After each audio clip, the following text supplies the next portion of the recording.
Assalamualaikum warahmatullahi wabarakatuh. Perkenalkan, nama saya Wasil Hapipi dari kelas 2D dengan NIM akhir 162. Pada kesempatan kali ini, saya akan memaparkan materi tentang remaja dan keluarga, poin otonomi keluarga dan attachment, konflik orang tua dan remaja. Pengawasan orang tua menurut Gaufani, orang tua sebagai manajer perkembangan berarti mereka secara efektif mengarahkan, memantau, dan mendukung pertumbuhan anak-anak mereka, khususnya dalam aspek sosial, emosional, dan akademik. Pada masa remaja, peran ini menjadi lebih penting karena remaja sedang mencari identitas dan kemudian tetap masih membutuhkan bimbingan dari orang tua. Bentuk pengawasan orang tua dibagi menjadi dua, yaitu mentoring langsung dan mentoring tidak langsung. Yang pertama adalah mentoring langsung. Mentoring langsung adalah bentuk pengawasan di mana orang tua secara aktif bertanya, mengatur, dan membatasi aktivitas anak. Tujuannya adalah untuk memastikan anak berada di lingkungan yang positif dan aman. Yang kedua, yaitu mentoring tidak langsung.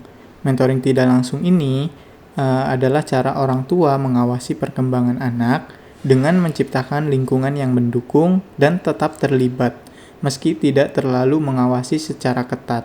Kemudian ada otonomi dan kelekatan, atau autonomy and attachment. Otonomi adalah perasaan bebas dan berkuasa atas dirinya sendiri, dan attachment adalah ikatan emosional yang kuat antara anak dan pengasuhnya.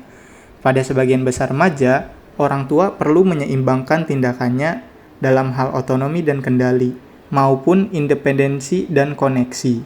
Jadi, remaja membutuhkan kebebasan untuk tumbuh, tetapi juga tetap memerlukan kedekatan emosional dengan orang tuanya sebagai sumber rasa aman.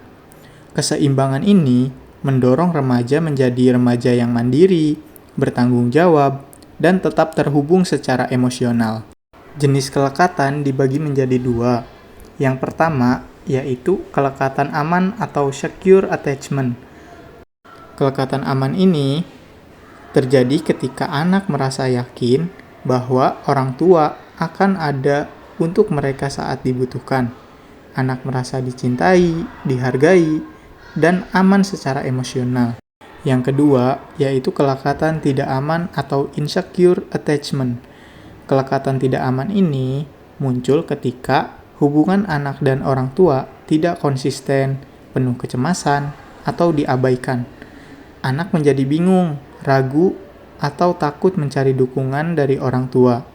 Konflik orang tua dan remaja, menurut Lauren dan Colin, cenderung meningkat di masa remaja.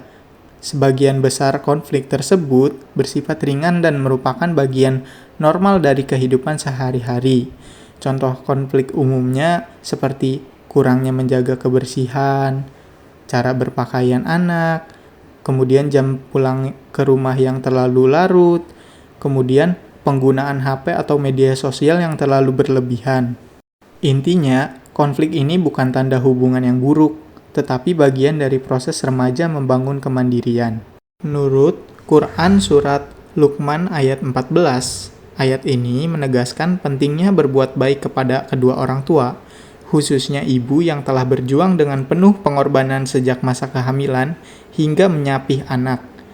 Allah juga memerintahkan manusia untuk bersyukur, tidak hanya kepadanya, tetapi juga kepada orang tua sebagai bentuk penghargaan atas jasa dan kasih sayang mereka. Ayat ini juga mengingatkan bahwa pada akhirnya setiap manusia akan kembali kepada Allah, sehingga harus menjaga hubungan baik dengan orang tua sebagai bagian dari ketaatannya kepada Allah.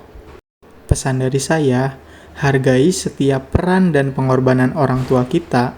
Kebebasan adalah hak, tapi juga harus diiringi tanggung jawab dan rasa hormat. Itu saja yang dapat saya sampaikan, kurang lebihnya mohon maaf. Saya akhiri, wassalamualaikum warahmatullahi wabarakatuh.